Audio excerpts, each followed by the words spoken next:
Nosso amigo Marcelo já tinha, foi lá, pisou no joelho do nosso amigo Vinícius. Aí tava o outro Vinícius, agora o Zófilo estava jogando lá também.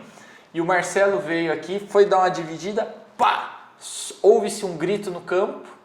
Ai, ai, aquela coisa, para, típico, vai ver o que aconteceu. Ele tá lá caído e você vai ver, o tornozelo dele tá uma bola. E aí? O que a gente faz ali na hora? Tem alguma coisa para fazer? Leva para o hospital e pronto? Tem algumas coisas para se fazer até chegar numa avaliação, né? Do campo ao hospital. Primeira coisa, no trauma esportivo ou num trauma mesmo do dia a dia, a principal hipótese quando você tem um paciente queixando dor no tornozelo é um entorse. Entorse é o diagnóstico quando nós nos referimos à lesão ligamentar de alguma articulação. Tá? Torção, chegou uma torção, uma luxação, não é a mesma coisa, tem que diferenciar. Luxação é o deslocamento da articulação. Torção é um mecanismo do trauma. O diagnóstico que a gente pensa, a nossa primeira hipótese que tem que estar na tua cabeça, é que tem ocorrido um entorse. Então o entorse ele sugere uma lesão ligamentar, pode ser um estiramento, uma ruptura parcial, uma ruptura total. Mas antes de bater o martelo para esse paciente, eu preciso confirmar não o diagnóstico de entorse, porque para eu confirmar um diagnóstico de entorse, eu precisaria ver a lesão ligamentar. E para ver a lesão ligamentar, vou precisar de um ultrassom ou ressonância. Isso não tem disponível no pronto-socorro, de nenhum lugar você vai ficar fazendo ressonância para paciente com esse tipo de diagnóstico. O que eu preciso confirmar é que isso não seja uma fratura. Tá? Não é raro, inclusive a incidência está aumentando de fraturas do tornozelo, é uma das fraturas que a incidência aumenta, porque hoje em dia estão cada vez mais ativos os pacientes mais velhos. E aí então existem trauma esportivo num paciente de mais idade, ou um idoso que faz uma caminhada, então assim, existe uma exposição ao risco maior da nossa população. Eu preciso confirmar que não tem uma fratura. Esse é o meu raciocínio diante de um paciente que chegou com um trauma sugestivo de um entorse de tornozelo. Tá, mas até eu confirmar o diagnóstico, que só vai ser feito confirmar que não seja uma fratura, que só vai ser feito com a radiografia, eu preciso conduzir esse meu paciente até lá. E aí, qual é o primeiro passo na hora que o paciente aparece para você ali com a queixa, né? O primeiro atendimento pré-hospitalar. Pensar, de novo, em ver se tem alguma lesão mais grave, se tem algum sinal que isso seja uma fratura, luxação clara. Então, o mais comum é ter uma deformidade em rotação externa do pé, pelo mecanismo de trauma mais comum, que é o pé supinado e rodado externo. Então, cara, a grande maioria das vezes o paciente com fratura, luxação, então são aqueles casos mais críticos. O pé ele vai estar virado para fora, vai estar uma cena que te chama muito a atenção. E aí vamos lembrar princípios da condução de um trauma de extremidades. Meu primeiro objetivo ali é não piorar essa lesão. Tá? Uma fratura ela pode ser fechada e uma condução inadequada, uma mobilização inadequada pode expor aquele membro. Um trauma, eu vou avaliar a perfusão e a parte neurológica distal daquele trauma. Então eu vou palpar pulso, ver enchimento capilar e testar a sensibilidade desse paciente.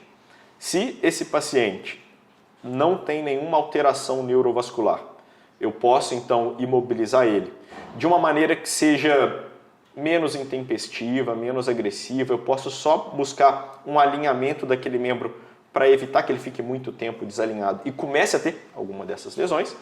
Agora, se eu já percebo sinais de lesão neurológica ou vascular francos, não tem pulso, enchimento capilar está reduzido, o paciente tem uma sensação forte de parestesia, não está sentindo direito, aí eu vou tentar fazer uma redução. Claro que aqui eu não estou falando de uma redução com uma redução anatômica, mas eu quero pelo menos melhorar um alinhamento desse membro para tentar diminuir, para tentar melhorar essa complicação neurovascular até uma avaliação mais elaborada no pronto-socorro. Então, você percebeu que o paciente tem uma torção, examina, primeiro na inspeção, tem deformidade aparente, tem sinal de isquemia, depois palpa. Onde que está doendo? Você já vai localizar ali, doendo no bimaleular, é só no maléolo lateral, que aí já começa a estimar um pouquinho a gravidade dessa lesão.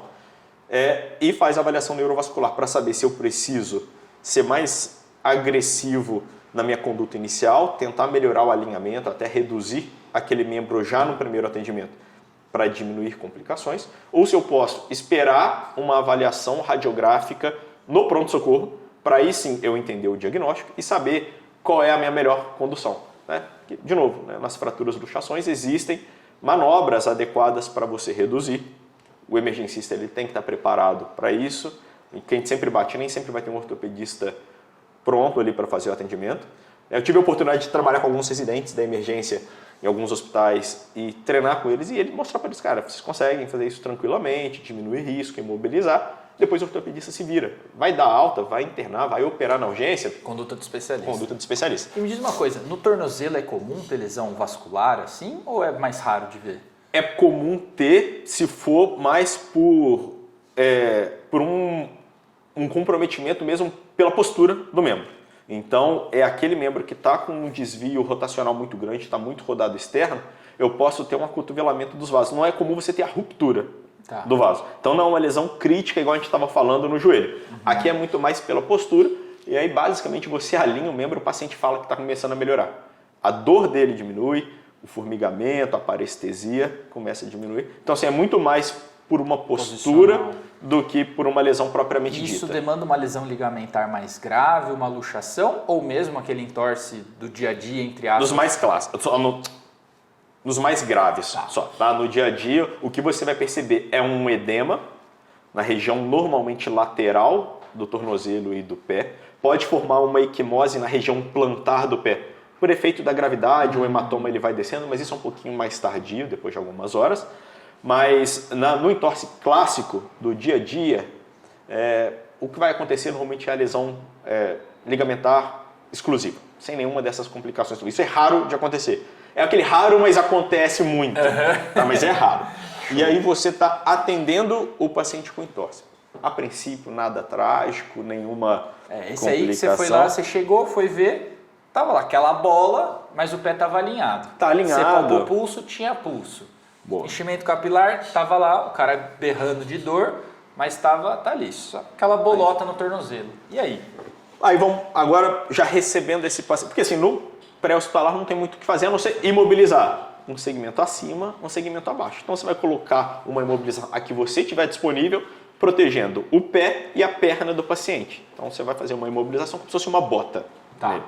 Chegou no pronto-socorro. Mas só aí ainda no campo, você imobiliza com o que tiver, anatômico, para evitar piorar, e aí sempre chega alguém com gelo correndo. Vai mudar alguma coisa? Eu sempre recomendo, tá? Até esse cara, o gelo, ele vai ter um efeito vasoconstritor, então ele ajuda em dois grandes pontos. Primeiro, ele controla o edema, e muitas vezes o que dói é aquelas partes moles edemaciadas, né? Porque a partir do momento que eu rompo algum ligamento, isso vai gerar um sangramento local, e esse sangramento, ele vai estendendo, e isso pode gerar muita dor para o paciente. Então o gelo, cara, a conduta clássica do trauma esportivo, né? Já chega um saco de gelo, vai lá e amarra no pé. Tá certo, tá, tem que fazer isso mesmo, pode fazer. Legal. O gelo ele vai ajudar a controlar o edema, a diminuir, a levar uma vasoconstrição, então diminuir aquele sangramento local que está acontecendo. Isso melhora a prognóstica do paciente, melhora a dor. E ele diminui também a condução neurológica, a condução nervosa. O gelo ele torna mais lenta a condução, então diminui a percepção de dor para o paciente. Então isso também tem um desfecho positivo. Pode e deve fazer gelo, tanto no momento inicial, como na condução desse caso. A gente sempre recomenda fazer. Regra básica, 20 minutos, de 3 em 3 horas. Isso aí serve para qualquer patologia mais relacionada ao trauma. Tá? As lesões mais dor crônica, dor muscular, a gente prefere o calor. Aí eu quero o efeito de vasodilatação, de relaxamento muscular. No trauma é uma dúvida muito comum. É gelo ou é quente que eu faço? Para dividir, não tem muito o que ficar pensando, trauma, gelo, dor muscular, dor crônica, lombalgia, calor. Resolvido.